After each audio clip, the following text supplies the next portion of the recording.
welcome to game 2, guys, of the Starcraft School first initial episode. We got, once again, just going to quickly slow it down just so I can explain here. Once again, we're going to have another look at game 2 between Deebs and NoJulyNooooo, referred to as July in this cast because I can't be bothered saying NoJulyNooooo.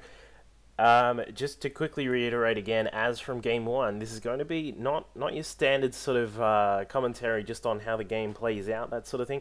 This is going to be looking at the players from both of the players. Both of these guys are sort of bronze, silver level players, and we're just going to be looking at guiding these two particular players through, and hopefully guiding some of you other guys out there who are just getting into StarCraft 2. Showing you how to improve on a few pieces of play which you might be having trouble with. So I will, as I have just done now, I will be pausing the game, slowing it down at some points just to reiterate certain points of the actual play between these two players. Hopefully you can pick up on a few things here and we'll be able to improve on your play a bit. So just again, once again from Deebs, he's actually got this supply depot just going down a little bit too quickly here.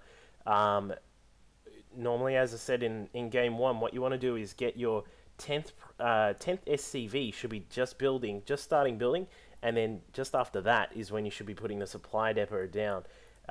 And we have here July is getting his pylon out, decent timing, looked to be fine. Now, as I said before, the reasoning behind the supply depot going down is because, as you may have seen just before, the this particular SCV, number 10, was slightly delayed. So that's what happens when you put down that supply depot a little bit early. So just be careful of that. We've got a probe coming out pretty much straight after the first pylon. It's a sort of perhaps a little bit early. You don't necessarily need to scout after that first pylon. Some people do it after the gateway, some people do it at the pylon. It's really up to you, although obviously you do want to do it when you are a little bit suspect about what the other player is going to be doing.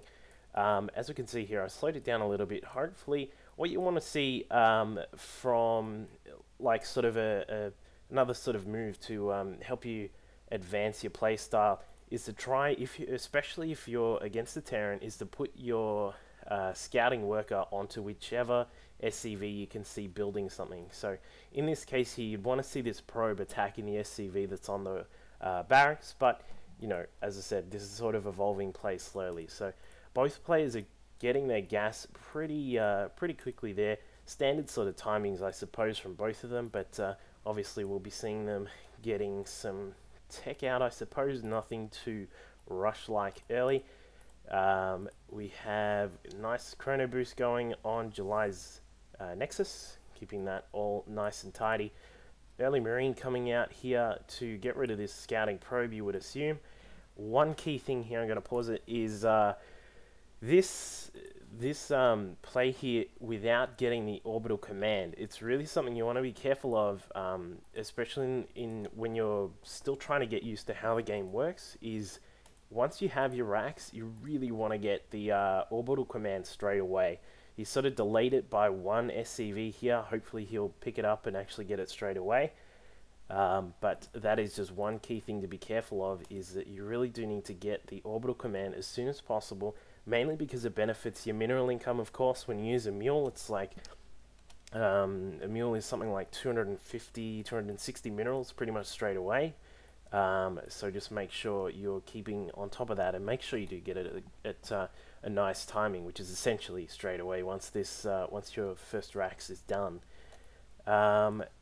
We've got a cyber coming up straight away from July. He's not going to be getting the early the quick zealot, I think. No, he's actually getting it out.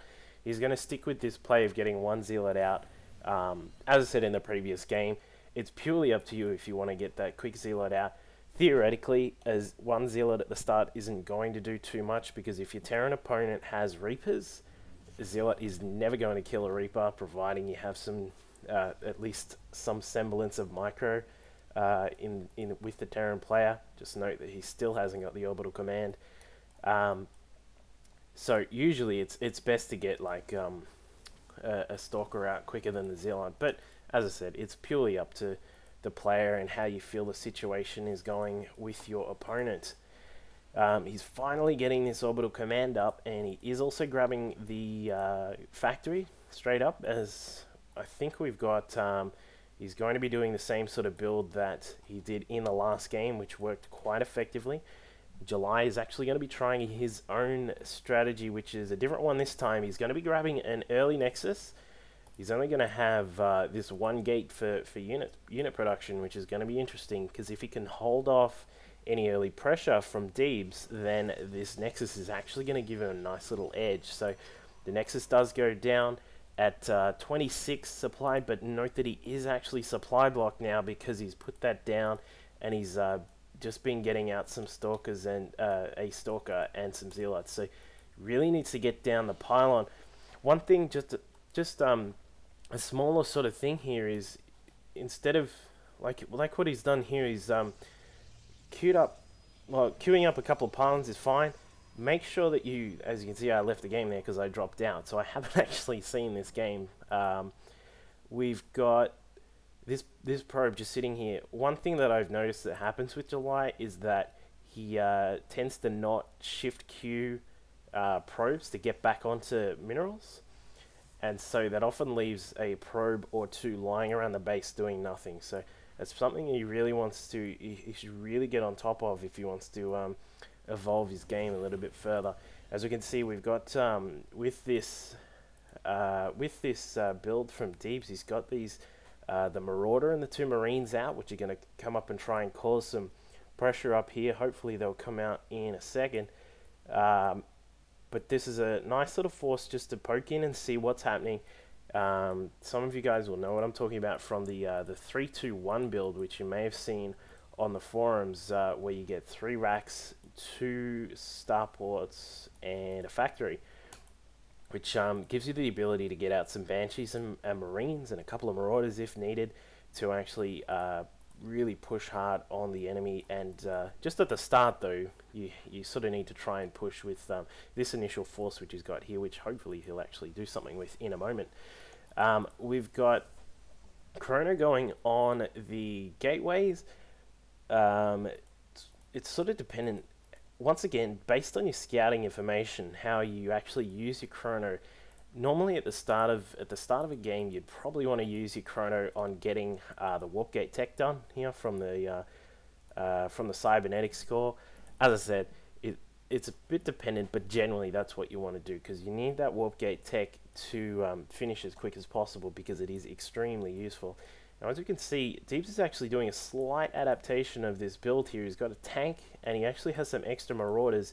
Generally, this build actually focuses on getting Marines and Vikings out, but he's done a little bit of a change here, getting that that first tank out. I'm just going to slow it down just so we don't miss the action that's about to occur up there.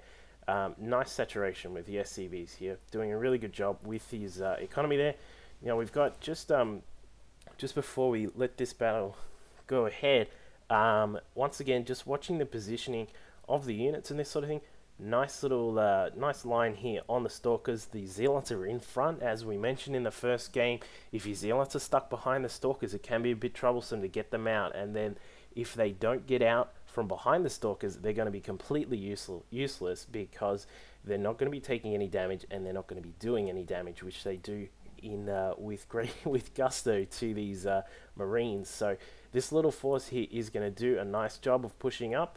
You would think we've got a couple of extra Stalkers coming down here, so as long as they get into position quickly, and July actually uses the terrain nicely, he can actually defend this quite easily.